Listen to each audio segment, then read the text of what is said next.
GNR టీవీకి స్వాగతం. సిరిసిల్ల జిల్లా ఎల్లారెడ్డిపేట మండలం శివార్లోని ధర్మావళి గుట్టపై నిర్మిస్తున్న దర్గా అక్రమ కట్టడాలను కూల్చివేయాలని బీజేపీ శ్రేణులు డిమాండ్. విషయం తెలియడంతో మంగళవారం ఉదయం కూల్చివేసిన రెవెన్యూ అధికారులు. నారాయణపూర్ ఎల్లమ్మ గుడి వద్ద బీజేపీ శ్రేణులను అరెస్ట్ చేసిన పోలీసులు. ఎల్లమ్మ వద్ద ఆందోళనకు దిగిన బీజేపీ నాయకులు. బీజేపీ వారిని పొడిచి పారేస్తా అని బూతు పదజాలంతో దూషించిన వ్యక్తిని అరెస్టు చేయాలని డిమాండ్ చేసిన బీజేపీ నాయకులు. దాని మీద ఒక సమాధిని పెట్టి చెద్దర్లు కప్పే ప్రక్రియ చేస్తున్నారు. మరి ఆ 40 ఎకరాల భూమి రెవెన్యూ భూమా, ఫారెస్ట్ భూమా అని చెప్పే పరిస్థితులు ఎవరు లేరు. ఈరోజు గత 10-15 సంవత్సరాల నుండి అక్కడ అభివృద్ధి పేరు మీద రోడ్లు పోస్తున్నారు, బ్లాస్టింగ్లు చేస్తున్నారు, అక్కడ నిర్మాణాలు, పర్మనెంట్ నిర్మాణాలు జరుగుతున్నాయి.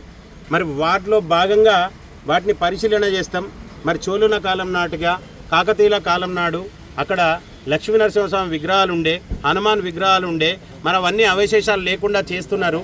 మరి వాటిని సందర్శిద్దామని ఈరోజు మేము దర్శనాలగుట్ట సందర్శన కార్యక్రమం ఎల్లారెడ్డిపేట మండల శాఖ ఆధ్వర్యంలో పెట్టుకోవడం జరిగింది. అందులో భాగంగా మండల పార్టీకి సంబంధించిన వ్యక్తులు ఏదైతే సింగారం గ్రామం చేరుకునే క్రమంలో పోలీసులు వాళ్ళని పోకుండా అడ్డుకొని 144 సెక్షన్ ఉన్నదని చెప్పి అరెస్ట్ చేసి తీసుకోవడం రావడం జరిగింది. అందులో భాగంగా సింగారం మాజీ సర్పంచ్ ఏం పేరు అనే పేరు మల్లేశం అనే వ్యక్తి భారతీయ జనతా పార్టీ కార్యకర్తల నాయకులందరినీ నరికేస్తా అని చెప్పి చెప్తున్నారు. ఆ వీడియో కూడా మా దగ్గర ఉన్నది. మరి ఈ రకంగా అక్కడ ఆ వ్యవహారాన్ని ఎవరు ప్రోద్బలంతో నడుపుతూ ఉన్నారు. నిన్నగాక మొన్న 10-15 వేల మందితో అక్కడ పెద్ద కార్యక్రమం జరిగింది.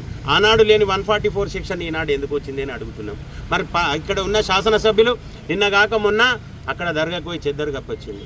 మరి ఈరోజు పొద్దున ఒక నిర్మాణాన్ని కూల్చడమని చెప్తున్నారు రెవెన్యూ శాఖ వాళ్ళు.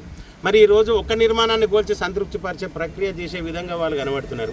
భారతీయ జనతా పార్టీ ఒకటే డిమాండ్ చేస్తుంది, ఆ గుట్ట కింద ఉన్న నిర్మాణాలు మీరు కూలుస్తారా ఉంచుతారా తర్వాత విషయం. గుట్ట పైన ఏదైతే పర్మనెంట్ నిర్మాణాలు జరుగుతున్నాయో వాటన్నింటినీ ఎప్పుడు జరిగినాయని చూడాలి. వాటన్నిటికీ పర్మిషన్లు ఉన్నాయా, పర్మిషన్లు ఉంటే ఎవరిచ్చిండ్రు, దానికి రోడ్డు వేయాల్సిన ఒక వ్యక్తికి ఏమవసరం ఉన్నది, దాని మీద అభివృద్ధి పేరుతోటి అందరిని పిలిచి అక్కడ భోజనాలు పెట్టే ప్రక్రియ ఎందుకు చేస్తున్నారు. మరి ఈరోజు ఇక్కడున్న శాసనసభ్యుడు గత 10 సంవత్సరాలుగా ఒక మతానికి సంబంధించిన వ్యక్తులకు దాన్ని దారాదత్తం చేసినారు. మరి ఆయన గిట వాళ్ళకు భూమి ఏదలుచుకుంటే ఇదే దర్గాను జన్వాడ ఫామ్ హౌస్లో కానీ లేకపోతే కేసీఆర్ ఫామ్ హౌస్లో కానీ పెట్టాలి, అక్కడ చెద్దరు కప్పుకోవాలి. కానీ ఇక్కడ సిరిసిల్ల ఉన్న భూములను కొల్లగొట్టే ప్రయత్నం ఇక్కడ ఉన్న శాసనసభ్యుడు చేస్తున్నారు. ఈరోజు భారతీయ జనతా పార్టీ ఒకటే డిమాండ్ చేస్తున్నది, సింగారం మాజీ సర్పంచ్ను అరెస్ట్ చేసి రిమాండ్ చేయాలి. మరి వారి వీడియోకి సంబంధించిన పిటిషన్ కూడా మేము ఈరోజు ఇచ్చినాం, ఆ వీడియోని కూడా వారికి చూపెట్టినాం. ఈరోజు సిరిసిల్ల కలెక్టర్ గారికి, గౌరవ కలెక్టర్ గారికి మేము వినతి చేస్తున్నాం. ఏదైతే ఆ గుట్ట మీద నిర్మాణాలు ఉన్నాయో వాటన్నింటినీ తొలగించాలి. అదే రకంగా అంతకు ముందున్న అవశేషాలు ఏవైతే ఉన్నాయో హిందూ దేవుళ్ళై వాటన్నింటి పరిశీలనకు గాను మాకు అనుమతులు ఇవ్వాలి. ఈరోజు హిందువుల గురించి పట్టించుకునే విధానం ఎక్కడా లేదు. ఈరోజు క్రైస్తవులను, మిగతా మతస్థులను అందరినీ ఇక్కడున్న శాసనసభ్యుడు రాజకీయం కోసం, వారి లబ్ధి కోసం వాడుకుంటున్నారు. మరి ఈరోజు వేములవాడని చూసుకున్నట్టయితే అక్కడ కూడా స్థానిక శాసనసభ్యుడు అంటున్నాడు ఆగమశాస్త్రం ప్రకారం మేము అభివృద్ధి చేస్తాం అని చెప్పి. ఆగమశాస్త్రం ప్రకారం ఆగమశాస్త్రంలో దర్గా ఉండాలని ఉన్నదా అన్న వేములవాడలో? ఈరోజు భారతీయ జనతా పార్టీని డిమాండ్ చేస్తున్నాం, నీ ఆగమశాస్త్రంలో గిట దర్గా ఉండాలని ఉంటే మాకు చూపెట్టండి. అభివృద్ధికి మేమేం అడ్డు కాదు, మీరు చేసే అభివృద్ధికి అడ్డు కాదు. మీరు చేసే ఆగమశాస్త్రం ప్రకారం అక్కడ అవశేషాలు ఏవైతే ఉన్నాయో ఉండాల్సినవి ఉండాయో, లేని వాటిని తొలగించాలి.